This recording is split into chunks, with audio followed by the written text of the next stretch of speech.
Hello everyone, this is Tim Bryce and I'm joined by forecaster Jason Laney, and we're here to give you a quick update on the ongoing winter weather that's rolling across not only our area but a big portion of southern New Mexico into the East Plains, even into the panhandle of Texas. And also I know they're having severe weather in the Dallas area, so it's just a ugly weather everywhere. I think Oklahoma's having just a bunch of weather as well. So real quickly, I'm going to give you updated on what's going on in our neck of the woods. So right now, anything in the purple color here, that's a winter weather advisory. It's for lower snow amounts for 1 to 3 inches of snow. Anything here in this pink color is for heavy snow, expecting accumulations anywhere from 3 to 5 to 5 to 8 inches of snow.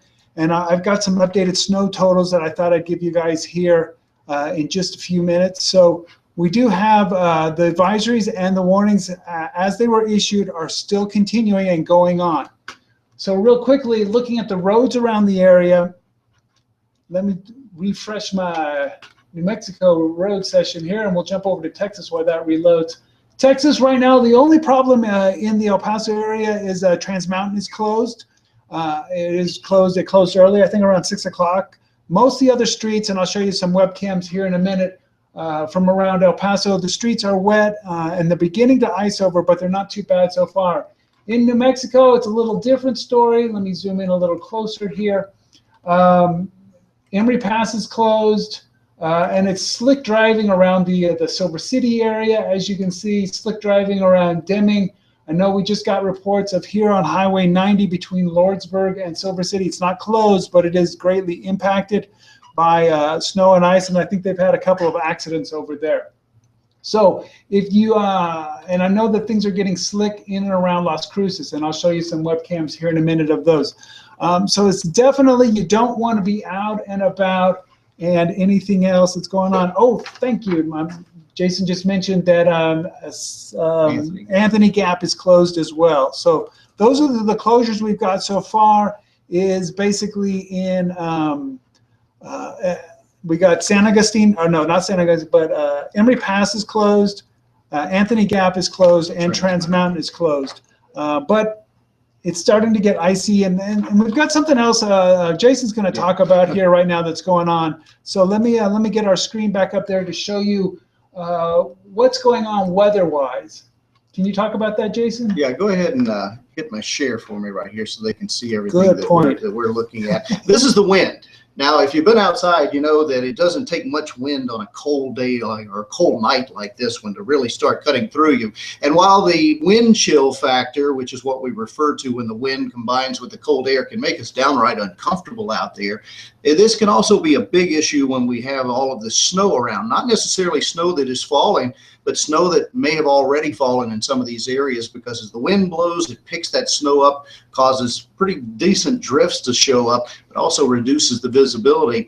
And when we start talking about blizzard, that's a term you've probably heard tossed around a lot here the last day or so. Other parts of the state of New Mexico have had blizzard watches, now blizzard warnings, and we're getting dangerously close to those situations, especially across parts of the Sacramento Mountains. A blizzard warning would tell us that we have winds sustained at 35 miles per hour and visibility below 1/4 of a mile for 3 hours of duration. Now, the wind doesn't have to stay right at 35. We can have frequent gusts at 35 miles per hour. That too would meet our classification. And I say that because up in Truth or Consequences, I don't know if you can see these little wind barbs, but each little line that comes off of these represents 5 to 10 miles per hour. Actually, they're not, so it'd be more like 6.5 to 12 miles per hour. But the bottom line is it's getting windy. We've had wind gusts up to 45 miles per hour now at Truth or Consequences. Now, it looks like they've only had about 1 inch to 1.5 inches of snow, but that's enough to create blizzard conditions when the winds start blowing like that.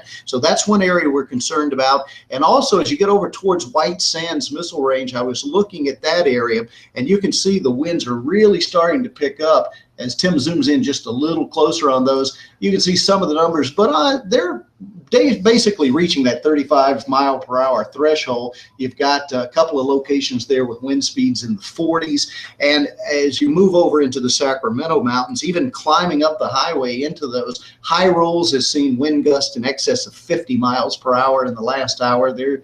And as you get on up down south of Cloudcroft, in some of these areas, our winds are getting closer to that 35-mile-per-hour threshold. And I think they are going to be picking up more, especially throughout elevation. Now, I don't think we're going to necessarily see that in El Paso and Las Cruces, but that doesn't mean that we won't, at least on occasion, get a strong wind gust and some lower visibility. So certainly want to, that's a reason right there just to stay off the roads. Yeah, definitely. The winds are going to pick up in the El Paso area. Like Jason said, we may not hit what we call blizzard criteria, but they're going to be blowing. They're going to be blowing enough 20 to 30 miles an hour. It's just not going to be pleasant at all. Going to be blowing around the snow. It's going to be low visibilities with the snow.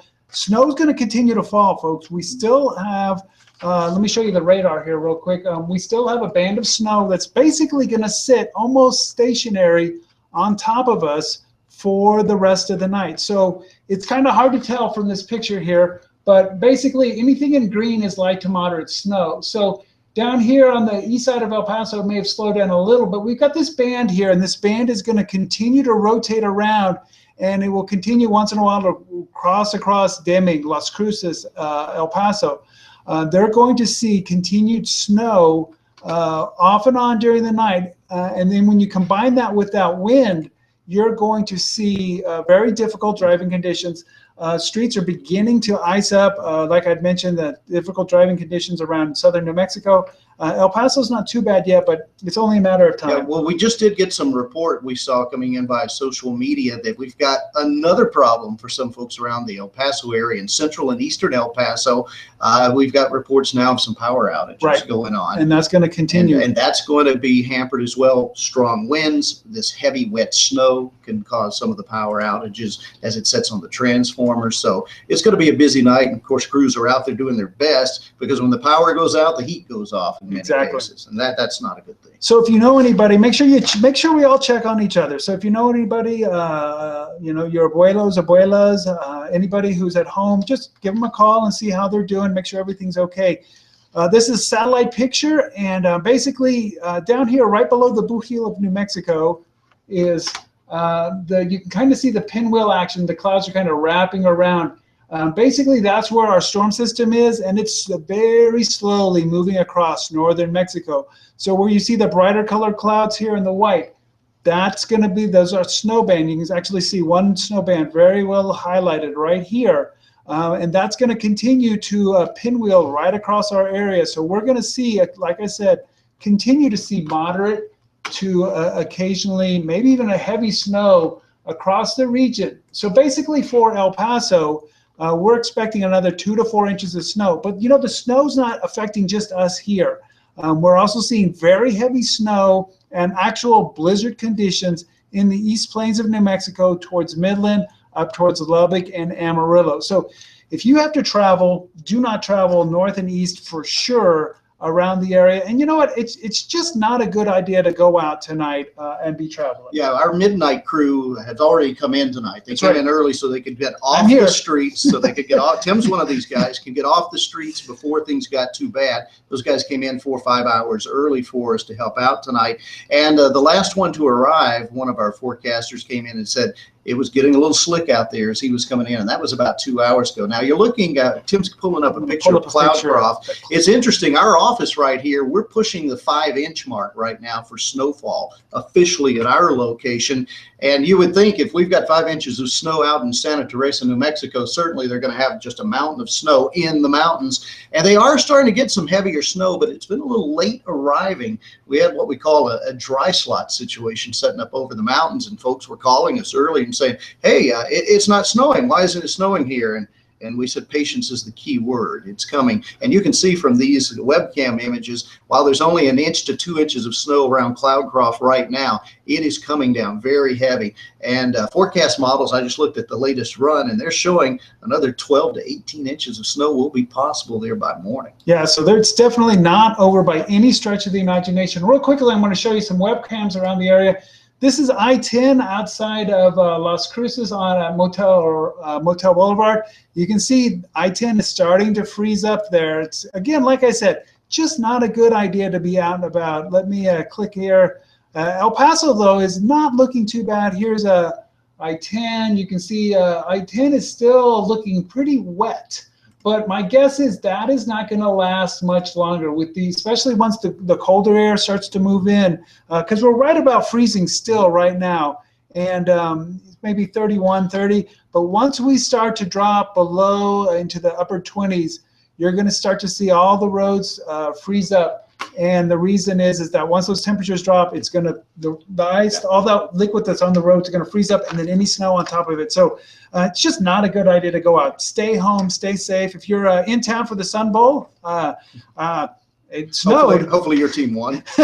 It snowed, but just hunker down there in the hotel and wait. The snow, like I said, is going to continue. El Paso and Las Cruces, you can expect another 2 to 4 inches of snow before this wraps up early, sometime tomorrow morning, when that upper level low gets to our east. But even once it moves a little to our east, it's going to wrap stuff around. So we're, anybody east of the Rio Grande is going to see at least snow flurries and continued light snow for a good part of the morning. And then, like Jason said, up in the mountains, they're going to still see a foot of snow up there. And we're not expecting a whole lot of sunshine tomorrow. No. The clouds are going to continue to wrap in. And so our temperature, if it goes above freezing, only 2 or 3 degrees above freezing. So it's going to be quite a chilly and blustery day tomorrow. Right. Again, so just to recap, I'd like to thank everybody for joining us. Snow is going to continue. It is a dangerous situation outside. The winds are actually going to be increasing here in the next few hours. We could see winds here in El Paso and Las Cruces jump up 15 to 25 to 20 to 30 miles an hour. There's snow going to continue to fall. That's really going to reduce visibility. So you don't want to be out. The streets are freezing up. So just stay home and stay safe. And we'll be here watching the weather. If we have any other important updates, we'll tweet them out, put them on Facebook. We might even do another live broadcast if need be. So for Jason and myself, I really appreciate everyone joining us. And stay safe and stay smart. Thanks for joining us. Bye-bye. Bye-bye.